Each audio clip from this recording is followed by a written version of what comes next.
Robotics Institute. So today I'm going to give a talk about differentiable trajectory optimization as a policy class for reinforcement and imitation learning. Okay, let's get started. So recently, learning has been shown to be effective in producing a lot of diverse and impressive robot skills. So for example, in the video shown on the left, reinforcement learning is used to learn this complex in-head object reorientation tasks from a single depth image. And on the right, imitation learning is able to learn fine-grained bimanual manipulation skills, as shown here, as preparing a thing and a small piece of tape. So given their success, there has been many works that tries to design better RL and imitation learning algorithms for robotics. Specifically, a line of recent works have shown that the representation of a policy matters a lot for learning a task. For example, in imitation learning, the most common choice people would use is an explicit policy, such as the MLP, that takes the observation as input and outputs the action via a forward pass of the neural network. And recently, implicit behavior cloning introduces the idea of an implicit policy, which represents the policy using an energy-based model and infer the action by doing optimization with the energy-based model. And diffusion policy further proposes to use the diffusion process as the representation of the policy. The latter two have been shown to work much better than the explicit policy version. And similarly, in reinforcement learning, people have designed special policy architectures such as value iteration networks or dueling network architectures, which has also been shown to work much better than the vanilla versions of the policy. Therefore, given the importance and success of choosing the right representation for learning, policy representation for learning a task, in today's talk, we are going to focus if we can use trajectory optimization as the policy representation for both imitation learning and reinforcement learning tasks. Let's first have a quick overview of how trajectory optimization works. As shown by the equations here, given a state as init, trajectory optimization is trying to solve for a sequence of actions A0 to AT-1, such that when rolling out the system dynamics with this sequence of actions, summation of the costs caused by these actions are minimized. Trajectory optimization is a powerful algorithm in robotics and has been demonstrated to work pretty well on complex problems such as humanoid locomotion and rocket landing. So how can we treat trajectory optimization as a policy representation? The key is to notice that any trajectory optimization problem is uniquely defined by the cost and the dynamics function. Therefore, we can treat it as a policy pi theta, where the parameter theta specifies the cost and the dynamics function used in trajectory optimization. So given a state S, the policy generates the action by solving the trajectory optimization problem, starting from state S, and outputs the optimal action solution A theta. Note that the action is a function of theta because theta determines the cost and dynamics function used in the trajectory optimization problem, and thus it also determines the optimal action solution. To apply this to a learning task, we can then compute any task loss on the generated actions, A theta. And to be able to update this policy, we need to compute the gradient of the loss with respect to the policy parameter theta, as shown here. So by applying chain rule, sorry for the typo in the middle. By applying chain rule, this gradient can be decomposed into two parts. The first is the gradient of the loss with respect to the action. And the second is the gradient of the optimal action with respect to the policy parameter. The first term is really easy to compute because it's just scalar loss over an action vector. And the second term is traditionally harder to compute because the computation chain here involves solving an optimization problem. And yeah.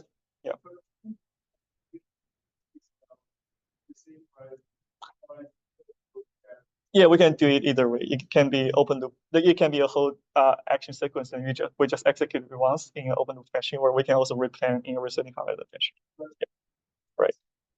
And yeah, feel free to interrupt me for any questions. And fortunately, to compute this gradient of the optimal action parameter with respect to optimal action solution with respect to the dynamics and cost function parameter is exactly the research topic that differentiable trajectory optimization studies. And we can just leverage the research done in that field for computing this gradient. We want to note that there are many works that have explored the idea of using differentiable trajectory optimization as the policy class.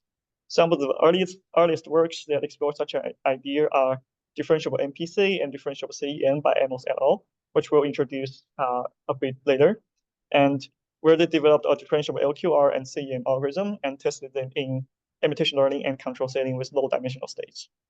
Some recent works have applied differential optimization in specific domains such as autonomous driving and navigation.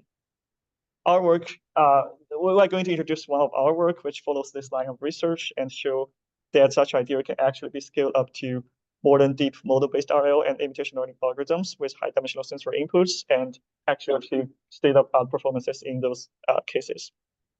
And finally, there is another line of research which aims at developing better and more efficient differentiable trajectory optimization softwares and libraries. For example, CSIS is one such library developed by Clear, and we use that in our paper. Okay, let's first look at one of the earliest papers that explore such idea, which is titled Differentiable MPC for End-to-End Planning and Control.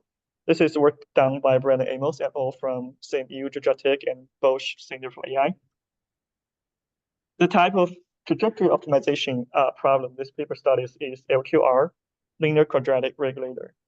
As shown here, for LQR, the cost function is always a quadratic function, and the system dynamics is always a linear function. So the policy parameter here is still the cost, the parameter for the cost and the parameter for the dynamics function. And in the case of LQR, it can be explicitly written as this for matrices. And still, we want to be able to compute the gradients of the task loss L with respect to the policy parameter theta. Again, by applying chain rule, it can be decomposed into the following two terms as shown here. So I'll briefly introduce how this paper actually computes this gradient. I'm not going to cover all the math details, so feel free to check the original paper for all the details. In order to compute this gradient of the loss with respect to the policy parameter, the first thing we need to do is actually to solve the LQR problem to get the optimal solutions. So here's a brief review of how to solve an LQR problem. So the first step is that we can turn the dynamics and the initial state constraint into a Lagrange function, where lambda here represents the dual variable and the Lagrange multiplier. And then we can just compute the gradient of this Lagrange function with respect to the optimal action tau. And this gives us this equation, which is the first order condition for this optimization system. And if we stack the first order condition for each action tau together, we get this nice KKT system, which is essentially a linear equation on the optimal solutions tau and dual variables lambda. And by solving this KKT system, we will be able to recover the optimal action sequences. So the key to differentiate through this solving process is to view this KKT system as an implicit function of action tau, dual variable lambda, and the policy parameter theta. So this KKT system can be written as this general implicit function A, where the parameter are those three variables. And by applying implicit functions theorem, once we got the optimal solution of tau and lambda, we can apply that theorem to compute the gradient of the loss with respect to the remaining parameter theta. And here are the results from that applying that theorem. For all the derivations can be found in the paper, and there's a really good tutorial at the bottom of the slide that explains how implicit function theorem works. So feel free to check those if you are interested.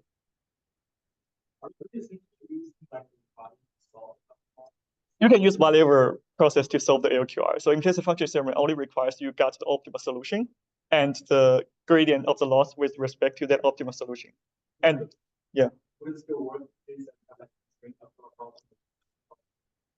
Yes, if it's constrained, it's a little bit more complex in how you build the implicit function, but it still works. Yeah.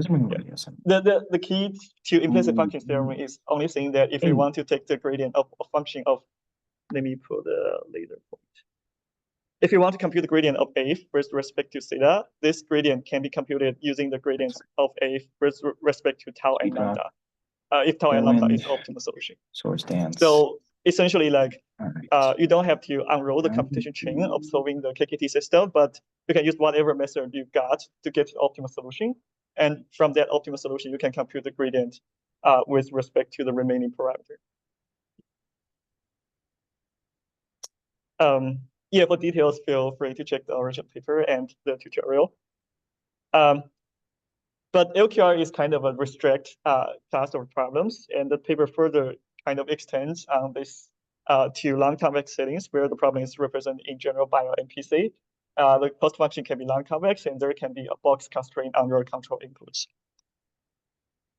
The way we differentiate is through this optimization problem is very similar to the previous one. So the first step is as similar in any ILQR algorithm. We first do a convex approximation to the optimization problem where the cost is approximated using a second Taylor expansion around the optimal solution and the of the current solution, and the dynamics is approximated using a first order Taylor expansion. And again, by converting this to a KKT system, now the KKT system actually have the constraints in it, but the details are not here. We can still apply the implicit function theorem and to compute this gradient. Yeah. I can put out the paper. But in a sense, like when we're building the KKT system, you can only fold the control input that's active into the KKT system, and then you still got a implicit function, and you can use the implicit function theorem to differentiate through that.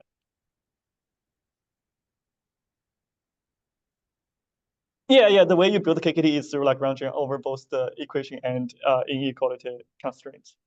Yeah. Yes, right.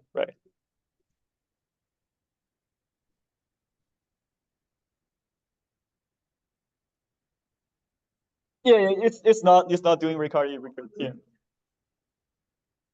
Hello. How are you?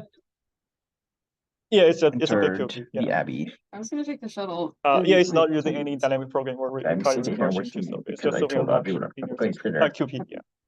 You're home. But I eat ramen, make myself or something. Yeah, partial top partial theta. Yeah, exactly. Yeah, so this is exactly summarized. So to summarize, we essentially want to compute this so I don't partial A, partial theta, or partial tau, partial theta. That's the inference. And what this paper proposes is that they look at the specific type of problem that can be represented using LQR or ILQR, and they use the implicit function theorem to compute this partial gradient. And okay, let's now move to the experiments in this paper. She's a nice person. The experiment mostly focused on the imitation learning setting. So the first experiment is trying to imitate an LQR controller. Yeah, the control problem here is pretty low dimensional. So it's a 3D state space, 2D action space, and because it can be solved by LQR, so the dynamics is just linear dynamics. She's a nice person, but her husband is the CTO of those for imitation learning, the expert data set of state actions, where the action is obtained using the LQR controller with the ground truth, cost, and dynamics. And the parameter we're learning here is only the parameters of the dynamics. So the ground truth cost function is assumed to be low and not learned. And the training loss is just the standard imitation learning loss. They both have issues. So here's the result. The top figure shows the imitation learning loss, and the bottom figure shows the MSE loss between the learned parameter and the ground truth parameter. So different colored curves represent running with different random states. So the point of this figure is to show that with this simple setup, some of the learned states will actually converge to a zero loss, and some of the states will actually diverge. So even the optimization problem itself is convex and pretty simple. Like the actual problem of differentiating through that optimization problem is not convex, so you can still diverge in such a case. Well, then Maggie was like, and the next set of experiments focus more on the MPC setting, and the problem study here is the classic cartball and pendulum problem. Again, these are very small scale problems with small action in state space. And a list of methods are compared here. Still, we are doing imitation learning, so we assume having access to a dataset expert state action dataset, and we are trying to imitate that actions. So the first is most common behavior cloning method, which is using a neural network. Here is LSTM to imitate the expert action. And the second is system ID. So which we first try to learn the dynamics parameter, and then we do MPC on the learn dynamics parameter. So here we assume we know the ground truth cost function. And the second is differential MPC.dx, where we use this differential MPC framework, but we only learn the dynamics parameter. And the dynamics here for card pole is just 4 parameters for like the card's mass, closed mass, gravity, and length. And for pendulum, it's just the mass, length, and gravity. And the next baseline here is MPC the cost, which means we only learn the cost parameters of the MPC problem. The cost here also takes in a specific form of weighted distance to a goal state. And the parameter we learn here is just the weight WG and the goal state tau G. And finally, the final method is to learn jointly the cost and the dynamics function. So here's the result from that paper. Here, different color bars represent learning with different number of demonstrations. And as in most cases, I think MPC, differential MPC with learning only the dynamics loss achieves the best, the lowest loss. And in most cases, we say that any of the differential MPC version is better than the vanilla, just using a neural network to learn the action version.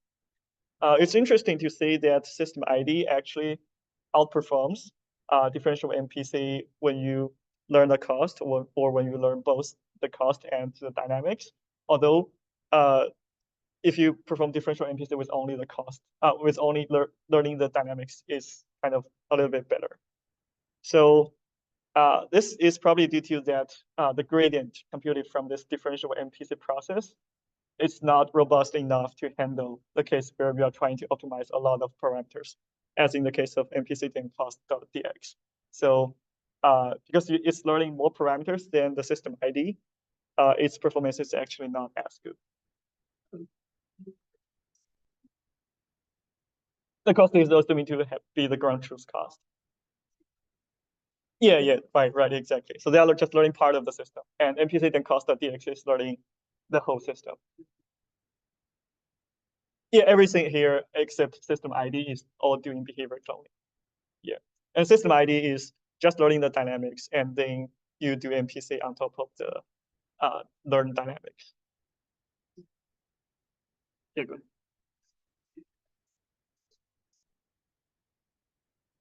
Yes, exactly. So it's a very simplified setting. So yeah, you know the exact structure of the dynamics. You're just doing system ID of some of the parameters. But the loss is the actual imitation learning loss that's used to learn these parameters. Compared to system ID, you are directly learning those parameters to minimize the dynamics prediction loss.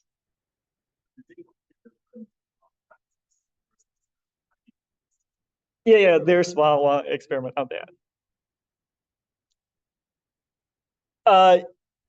Yeah, right. Yes. Yeah, this one is comparing the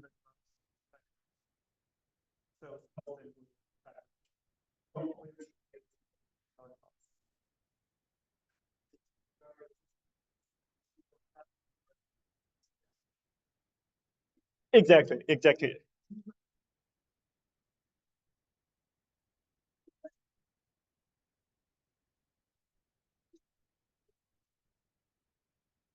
Yeah, this right. Yes. Right. Yeah, they have another more interesting experiments, specifically study the phenomenon you just mentioned, which is the next set of experiments. So in this set of experiments, they are doing in the pendulum setting, but when generating the demonstrations, they add 2 additional terms that's not modeled when learning the dynamics. So here, when generating the demonstrations, the ground truth system has a damping term and the external force applied to the pendulum point mass. But when they learn the system, they still only learn the mass, length, and gravity, so that they are not learning the damping term and the external force. So it's impossible to perfectly drive the system ID loss to 0 because there are just some parts of the model of the dynamics that's not modeled. So as can be shown here, system ID it's better to like it can achieve a lower loss in learning the dynamics, although not to zero because there are unmodeled like terms. But in terms of the actual control performance, it's actually worse. So this means a model with better like dynamics prediction loss is not necessarily better for control. We'll visit this more in the later experiments. The last stage, I think I have one question is first, like for system 90 and like neural networks, will they finally converge to a smaller loss somehow? I think this is the converged loss. Yeah. So another thing is that so basically you said like it will converge somehow. So is there a clear margin? Like what kind of maybe initialization? So you mean like random seed is for random initialization or like random process? I'm not sure. Actually, I don't remember how many random seeds did they run here, but I would assume random seed is random initialization of the network. So is there a clear margin? Like what kind of initialization will converge and what kind of initialization will? I guess for the neural network setting or yeah, it's hard to say. So yeah, like here, like you can say some of them converge, some of them converge. It's just I guess I mean there's a lot of randomness in the optimization procedure, right? They are using SGD to optimize the parameters, and different random set has different initializations. So I guess this is just in general a machine learning problem. Then yeah, I don't know if there's a clear margin in this case. Yeah. Another thing is that if you want to learn more parameters and like the problem is not that robust. So like having larger batch size will help. That's a good question. I don't think I see any experiments in this paper related to batch size. Also, because this is one of the earliest papers, so the technique they use to differentiate through the problem is not that advanced yet. And later we'll see there are better ways to do that and to achieve better performance even when the dynamics, like when the parameters are a lot. Yeah.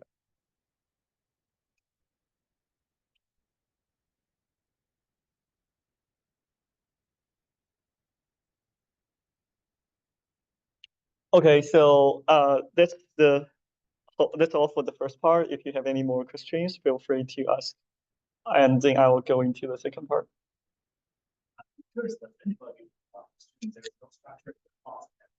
Yeah, that's in the second paper. Yeah, we will have some of that covered in the second. Yeah.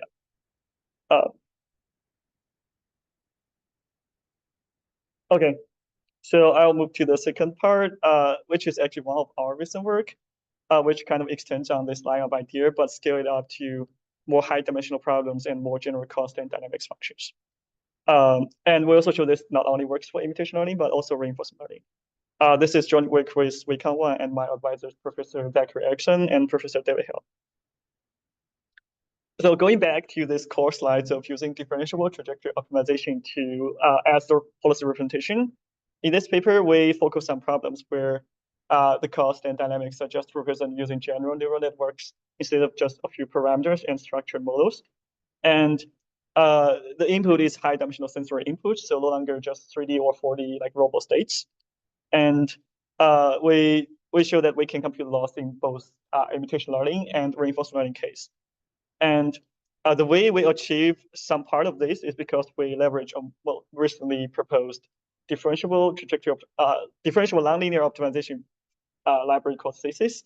It's developed by FAIR, and it's a method agnostic library that can help you efficiently and reliably compute this gradient of an optimization problem. Okay, so let's first look at how we can actually apply this idea to model-based reinforcement learning. Here's a brief overview of how modern model-based reinforcement learning algorithms work. So we use temporal difference learning, TDMPC, as an example, but the idea is similar to other cases such as Dreamer.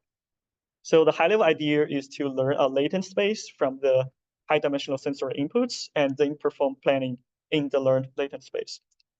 So here, given a high-dimensional image observation, an encoder will first encode the image into a latent state Z. And there are additionally 3 models learned on top of this latent representation Z.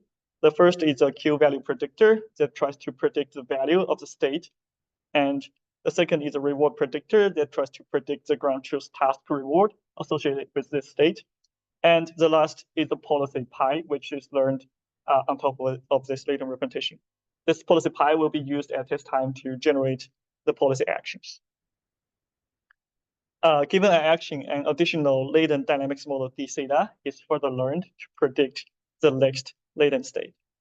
The encoder H, the dynamics d theta, the Q value predictor Q theta, and the reward predictor R theta, they share the same set of parameters and are optimized jointly using the following losses.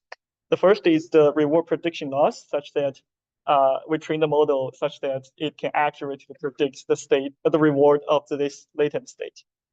And the second is the standard temporal difference Q-learning loss, which is trying to regularize the value predictor such that it can accurately predict the value of the state. And the last is the latent consistency loss, or the latent dynamics loss, which is trying to train the model such that given the current latent state and the action, it can accurately predict the next latent state. And the policy pi theta it's using a separate set of parameters, and it's trained to maximize the learned latent Q values. This is the standard deterministic policy gradient. Yeah, SG is stop gradient. SG means like you don't, when you optimize this loss, you don't backpropagate through this part of the equation. Yeah. So you are just optimizing through Zi and then through Zi to optimize pi theta. Yeah.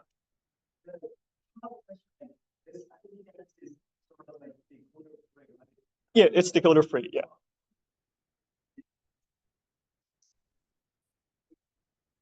Yeah. Yeah, that's a very good question. Yeah, actually, on image-based tasks, TD-MPC is not better than Dreamer. It's better than Dreamer on state-based tasks. And personally, I don't think the reconstruction loss is that important.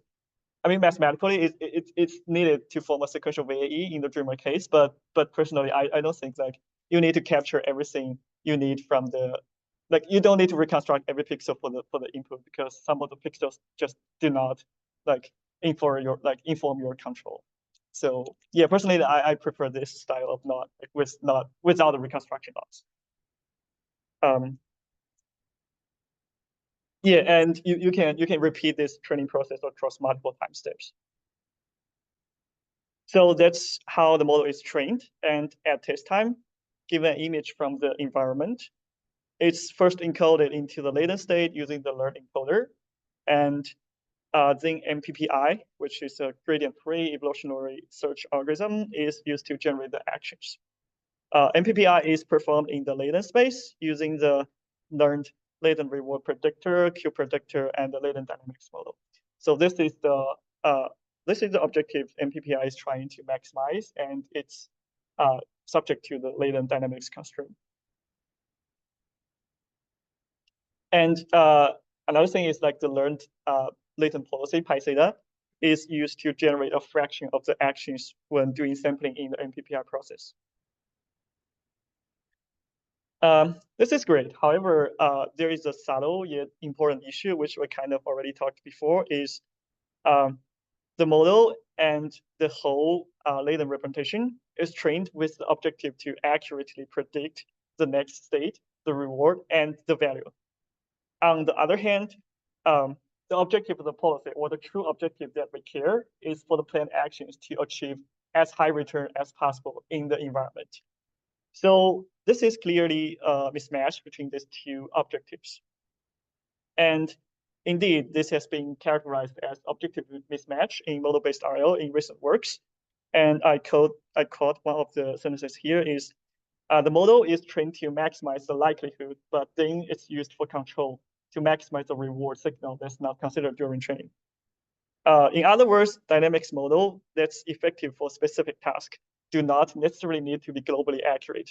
And vice versa, globally accurate dynamics model may not be sufficiently accurate locally to infer good control actions. So due to this, it's oftentimes, it's sometimes observed that as the accuracy of the model increases, the rewards the planned actions can achieve actually decreases. DiffTop exactly helps address this objective mismatch issue. So recall that in TD-MPC, the model is trained with the TD-MPC laws, trying to predict the reward, the value, and be consistent in the latent dynamics. And MPPI is used to generate the actions. Because MPPI is non-differentiable, so we cannot backpropagate any task-related loss, such as the reward of the actions, into the model to optimize it. So DiffTop modifies TD-MPC procedure in two ways. The first, when generating the actions, the non-differentiable MPPI is replaced by differentiable trajectory optimization. And second, and more importantly, because the trajectory optimization is differentiable, we can compute this additional policy gradient loss on the planned actions and backpropagate this loss all the way through the trajectory optimization process to optimize the model parameters. So such a loss essentially ensures that we are learning the model such that when performing trajectory optimization with it, the planned actions will achieve high return in the task. Let's take a, okay, sorry for the question. Let's take a closer look at how this actually works. The trajectory optimization problem we are solving is formulated as following. We are trying to maximize the summation of future predicted latent rewards and the latent Q function at the end of the horizon. And we are subject to the latent dynamics constraint. Because CC, the library we use for differential optimization, does not really support the case with a constraint. So what we have to deal with that is we just unfold the dynamics constraint into as part of the objective. For example, when the planning horizon is 2, we got these 2 reward terms and a Q function term at the end, where the dynamics is kind of into the reward and Q function. And for training, there are 2 loss terms. The first is the standard TD-MPC loss that tries to be accurate in predicting value reward and be consistent in latent dynamics. And the second is the newly added policy gradient loss. The policy gradient loss, as shown here, is computed using the Q function, using the deterministic policy gradient, and with a Q function learned using the original task image and the ground truth task reward. So when backpropagating this policy gradient loss through the trajectory optimization and through the model, we ensure that the generated action actually, the generated action from solving the trajectory optimization problem is actually good for achieving high reward in the task. Okay, so let's see if this really helps. We test on 15 standard DeepMind control tasks, which is kind of the standard test bed for model-based RL. The top left plot shows the average performance across the 15 tasks. And the first baseline we compare here is TD-MPC, which is the base algorithm that DiffTop is built on. And the green line here shows its performance. Not all the policy inputs is images in this case. And here's the performance of DiffTop. So as shown on the red line, we do see that DiffTop is able to outperform TD-MPC by a margin on average. And on all the tasks, it is performing either as good or better than TD-MPC. And we also notice that the variance of DiffTop is smaller than TD-MPC in most tasks. We also compare to Dr. QV2, which is a state-of-the-art model-free reinforcement learning algorithm, and as shown as the blue line here. Again, DiffTop outperforms this algorithm. And finally, we compare to Dreamer V2 and Dreamer V3, shown as the yellow and black line slice here, which is the previous best image-based model-based RL algorithms. So as the name suggests, the Dreamer service of work has been optimized for several iterations. So on average, DiffTop learns faster, I guess, in the first half of the task and achieves a similar final performance. We know that Dreamer is using like way much more parameters compared to our DiffTop because it's using a more complicated recurrent state space model. And DiffTop, on the other hand, uses a much simple architecture inherited from TD-MPC. So with much fewer parameters, it's good to see that we are still able to learn faster and achieve as good final performances. Yeah.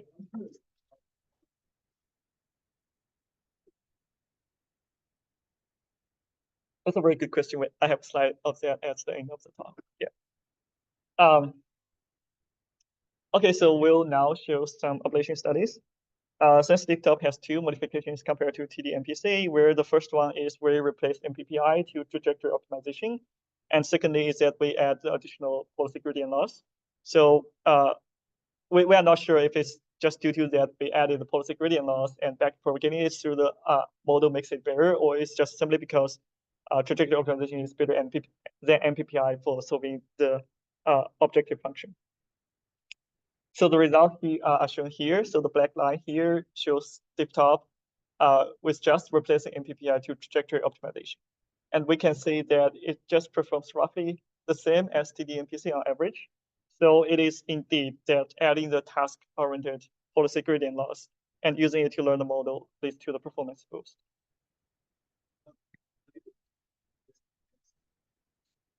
Yeah, not yet. Yeah, but yeah, TD-MPC is just out, and we plan to.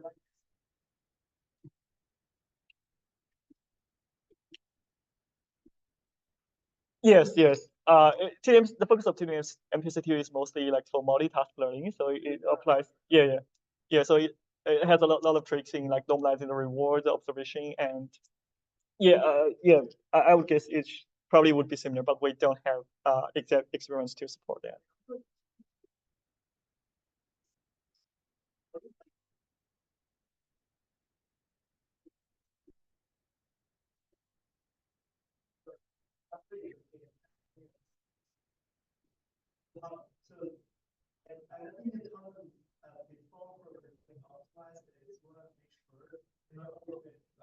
Yeah.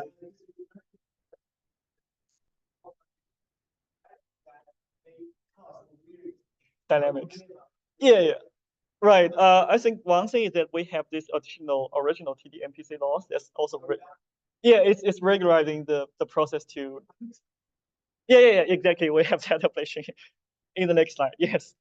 Yeah, here's a small ablation study that tests more design choices in the system. So recall that in the whole DeepTop model is trained with these 4 losses. The first 3 is from TD-MPC, and the last one is newly added policy gradient loss. So the green line here shows if we remove the latent dynamics loss, the performance actually drops a lot. So that means we need some regularization to make sure the latent state is making some basic sense. Yes. And similarly, the black line shows what if we remove the reward loss. So it basically doesn't work, which means because we are using the learn, reward, and dynamics function to form the trajectory optimization we're solving. So these 2 results show that we need these 2 loss terms to make sure we are actually solving the approximately right trajectory optimization problem in the latent space. And for the orange line, recall in TD-MPC, there is a policy learned in the latent space using the learn latent Q functions. This policy is used during inference time in MPPI in TD-MPC to sample a fraction of the action samples. And in our case, we are using the action outputted from this policy to initialize our trajectory optimization solver. So this orange ablation studies, what if we remove this initialization from this policy, but just initialize the action variables as 0 in the trajectory optimization procedure. And again, the performance drops. So this means providing a good action initialization in the trajectory optimization problem is actually important for it to converge to good solutions. And we'll see more results related to this in the imitation learning experiments as well. Okay, so that's all the stuff for model-based RL. I'll pause for a few seconds if there are questions about that part.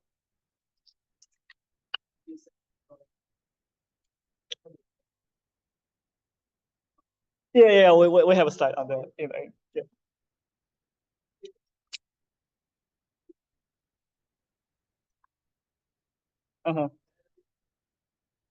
It's a little bit similar to meta learning. Yeah. Yes. I guess the difference is in machine learning, in machine learning, you are actually like differentiate through the computation chain of the gradient update. Yes, that's one way of differentiating through the optimization problem. Here, I think like I think it's more like an implementation detail, but the overall kind of spirit is similar, I would say. Yes.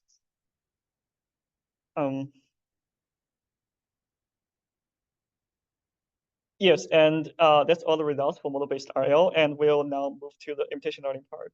So just as a brief recap, in contrast to prior work that used either an explicit policy or an implicit policy or a diffusion policy as a policy representation, we instead use the differentiable trajectory optimization as a policy representation to output the actions. So for imitation learning formally, we assume access to a data set of expert observations and actions. The policy is represented by solving this trajectory optimization problem.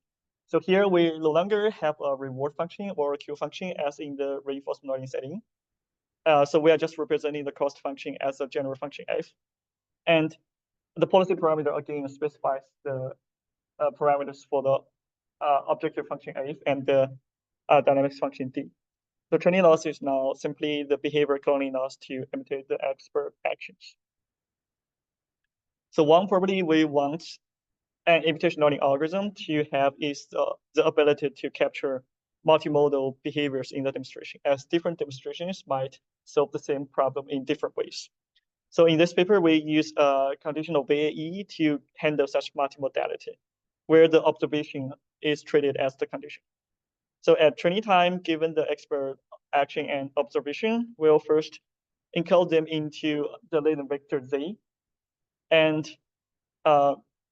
since this is the conditional VAE, we concatenate the observation embedding with the latent vector Z, and a decoder is then used to reconstruct the input action. And during test time, given an observation, we first encode it into the latent embedding, and then we randomly sample latent vector Z from the standard Gaussian prior, and we concatenate them, and the decoder outputs the action. So note here, the differentiable trajectory optimization procedure happens inside the decoder, and the decoder is actually composed of the objective and dynamics functions used in the trajectory optimization procedure. Here's one more design choice in the algorithm, which we call action refinement. As we are using the Liebenberg-Marquardt algorithm to solve the trajectory optimization algorithm, which is an iterative algorithm, we need to provide an initial value for the optimized variable, which is the action. So here we propose to initialize the action with pre-trained behavior cloning policy. This helps avoid bad local minima during the trajectory optimization process. And trajectory optimization can essentially be viewed as a way to refine the actions from the pre-trained policy. And we show this works better than other ways of leveraging a pre-trained policy. Okay, now we move to the experimental results. We first test on the robot mimic imitation learning benchmarks, where the policy takes images as input. Here are some examples of the task. They include putting a square tool on a cylinder, transport a hammer between two Franken arms, hanging a tool, which requires precise manipulation, and pushing the T-shaped object into the target orientation and location. We compare to several methods. The metric here is failure rate, so lower is better. The first baseline is the best explicit policy on this benchmark called BCRNN, which uses RNN as the encoder to process a history of images. The second baseline is trying to learn a residual policy on top of this pre-trained BCRNN policy. Specifically, the residual policy takes both the image and the action outputted by the pre-trained BCRNN policy as input, and it outputs a delta action. The delta action will be added back to the original action outputted by the BCRNN policy. This is kind of the most standard way of using a pre-trained policy. And we see that this leads to a small improvement in the performance. And while applying DiffTop on top of BCRNN, the performance is much better, and we do observe a larger reduction in the failure rate. And Finally, we find image-based implicit behavior cloning struggles to solve any of these tasks.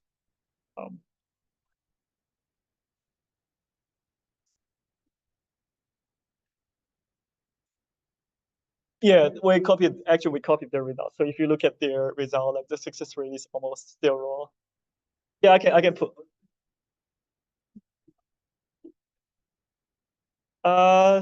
Is that true? I don't remember. I can pull out the diffusion paper.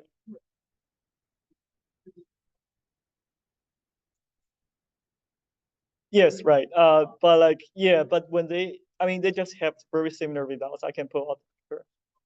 Yeah. Okay, I don't know about that, but I do know in diffusion when they benchmark IPC, it didn't solve any of this. Yeah. So here's the paper. It's implicit behavior cloning. Yeah. So yeah, energy-based implicit. Yeah, if you look at IPC, 0, 0, 0, 0, 0, 0, 0. So yeah, it's pretty bad. Yeah, and for image-based, I think it's even more zeros. Yeah. Right. We kind of used their code to to rerun this method, so we got pretty similar results. Okay, let's move back to the.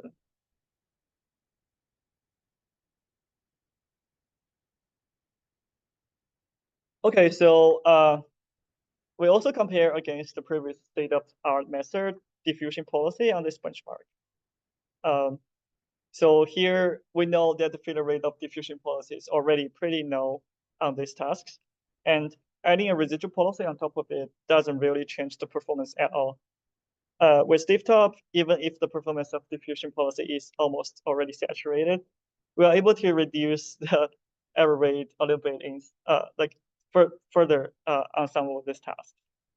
And even if we initialize IPC, because it's an implicit energy-based model, even if we initialize the action when optimizing with the energy-based model with the action from diffusion, it still struggles to solve the task. And we suspect the reason is that the training procedure in IPC is the info NCE loss is just inherently very unstable. Okay, we also tested our method on more benchmarkings. This one is ManyScale, which presents more tasks involving both rigid, articulated, and deformable object manipulation tasks, as shown here. So note that in ManyScale, the policy takes point clouds of the scene as input. So we compare against the best explicit policy released by the author on this benchmark. The metric is success rate here, so higher is better. So this is the performance of the best behavior cloning policy with a point-net encoder. And learning a residual policy on top of a pre-trained policy does not really change the performance much. Sometimes it makes it even worse.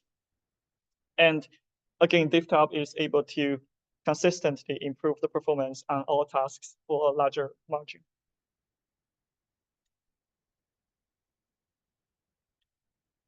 Okay, here's one more experiment we did, which is used to demonstrate that DiffTop can learn multimodal behaviors. We show this in the push T task. So consider this case of the push T task. The manipulator, which is the circle here, can either move leftwards or rightwards to the bottom of the T task to push it to the target location. We show that by sampling different latent vectors Z in the CVAE, we are able to learn different objective functions, which to be used in trajectory optimization, and they capture such different multimodal behaviors. So as shown in this image, by sampling a first latent vector Z, we obtain this reward function. We obtain this reward landscape of the actions. The reward here is the negative of the objective function used in trajectory optimization.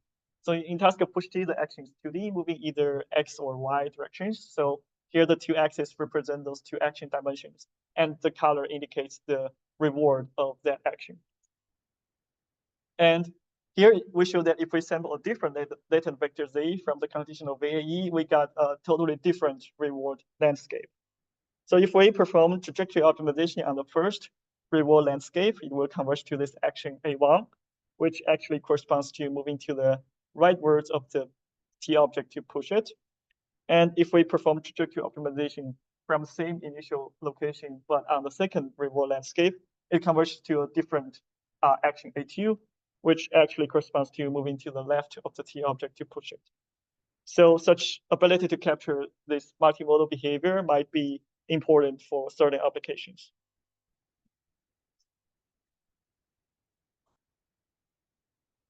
It's an action sequence. So yes, so here A1 and A2 are just these two small curves, but if we keep running the policy, it will just follow that direction.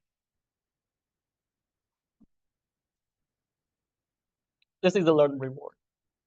Oh yeah, this is the Q function. Yeah, this is a learn. Yeah, we didn't rule out the trajectory. Yeah, it's a single step reward. Yeah. Oh, single step Q function. Yeah. Yeah, it's supposed to be. I mean, it's so. Let's go back to the. It's a learned function F that's treated as the objective function in trajectory optimization. It's this F. So you can treat this as a reward, or you can treat this as a Q function. It's whatever it learns to. Yeah. Okay.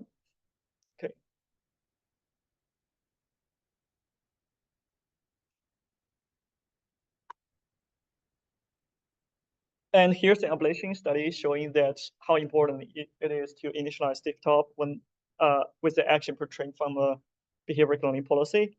So the blue bar here is the average performance of stiff top with the action initialized from a pre-trained policy on both RoboMimic and Bandyscale. And if we instead initialize the actions just using ZRL, we see the performance drops a lot. And similarly, if we just initialize it using a random Gaussian, the performance also drops a lot. This means it's pretty important to have a good initialization for the trajectory optimization problem to have good solutions. So in practice, it would be recommended to first train a base behavior policy and then refine its actions with stiff top. So that's all the experiments we have. And now this is a slide that yeah.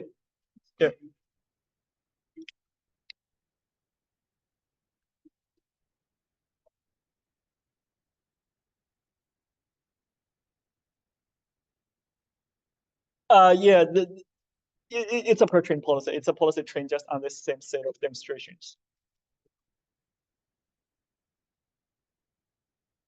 It's the same demonstration.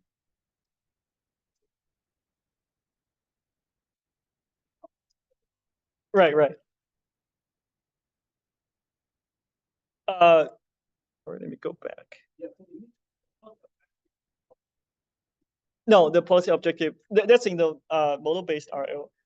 Yeah, so in imitation learning 1, it's just to imitate the expert actions. Here, that's a loss. The whole thing just to, yeah. Right.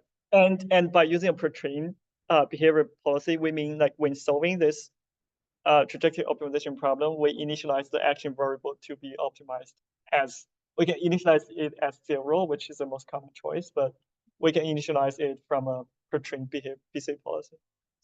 Yeah. Yes, it's just initialization from diffusion or whatever other policy.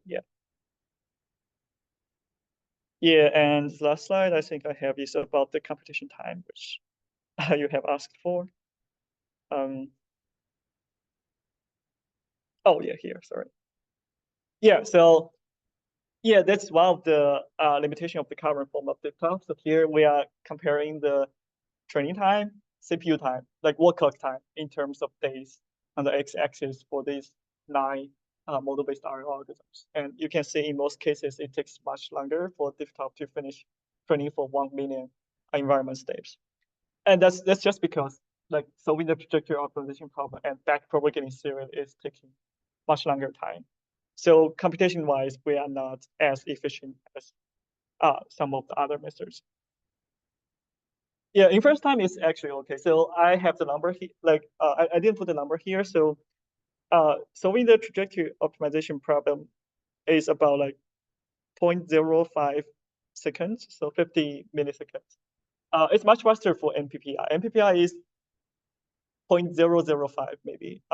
Yeah, so it's some magnitude difference, but I guess for robotics application, it's like 15 milliseconds is probably enough. Yeah, some feature work, we are interested in evaluating desktop with more tasks and combine it with more powerful architectures like Dreamer v3 or 3D diffusion policy. And another interesting direction is to test desktop more for inverse reinforcement learning, since our preliminary experiments have shown that it's able to recover a pretty reasonable reward function just from demonstrations without the need to further interacting with the environment, which a lot of prior inverse reinforcement learning algorithms require. And some takeaways. So we show that differentiable trajectory optimization can be used as an effective policy representation. It addresses the objective mismatch issue in model-based RL, so this leads to better performance. And it also consistently improves performance on power-based policy in imitation learning. So next time, if you find your imitation learning algorithm is not doing good enough, maybe try desktop on top of it. And I want to thank my collaborators and my advisors. And yeah, I'm happy to take any questions. I think we're on time.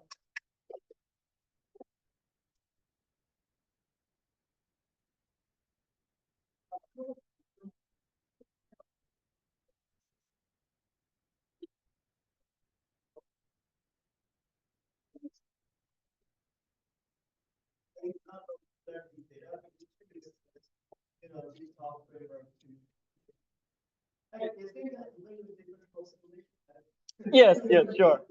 Yeah, sure. I guess, yeah, if you, yeah, I guess, yeah, if you extend this to the extreme, it becomes a differentiable simulator where both the dynamics and cost are differentiable. Yeah, I guess, yeah, we haven't compared to those type of methods, but I think it would be very interesting.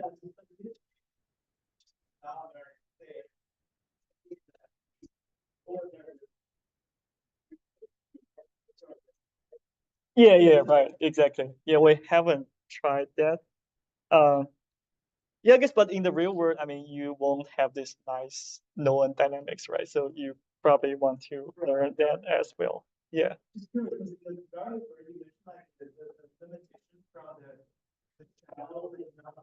Yeah. I can. Yes.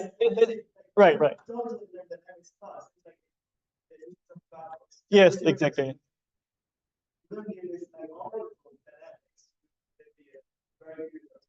Yeah, that's a very good question. We haven't tried that. That's a very good suggestion. We should probably try that. Yeah, if we just learn the cost, and assuming the dynamics is no, I would guess it'd probably be better because we are just learning few things. Yeah.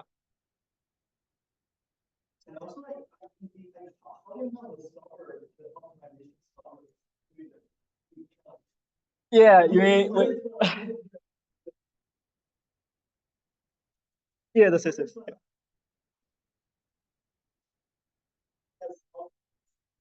Yeah, that's a very good question. I guess in general, because we are doing like highly nonlinear, non-convex optimization, because all the objectives are neural networks, there's no guarantee that it will converge to a good solution or is doing a good job. So I guess that's why having this pre-trained policy to as an initialization is very important, because this helps avoid a lot of like bad local minima.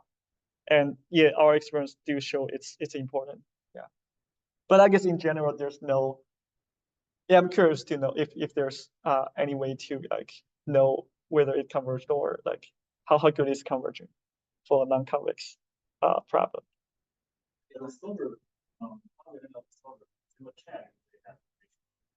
Yeah, sure. There will be. Yeah, I mean, it will converge to a local minima, but you don't know how good that minima is, right? In terms of the final performance.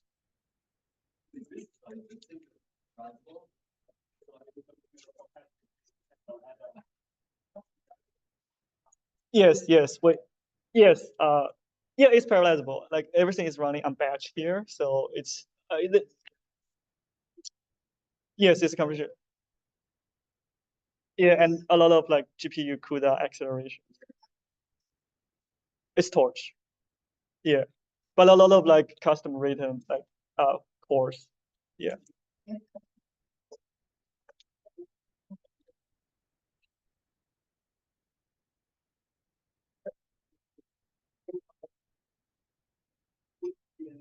Yes, I think it's due to we are learning a latent dynamics model. Yeah, so it's not in the original task space. Yeah, I don't think if you are like, for example, this all these deformables, like it's impossible to do trajectory, or it's very hard to do trajectory optimization in the particle space. Yeah.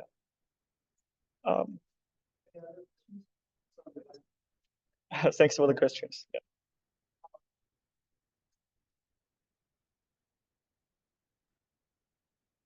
Okay.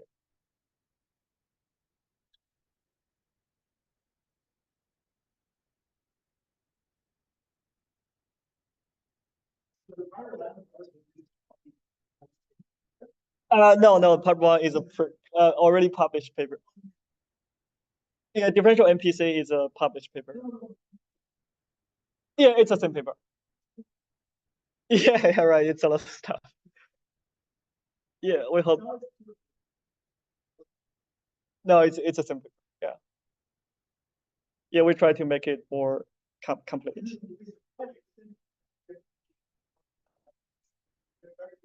Yeah, we want to show this idea kind of applies to both imitation learning and reinforcement learning setups.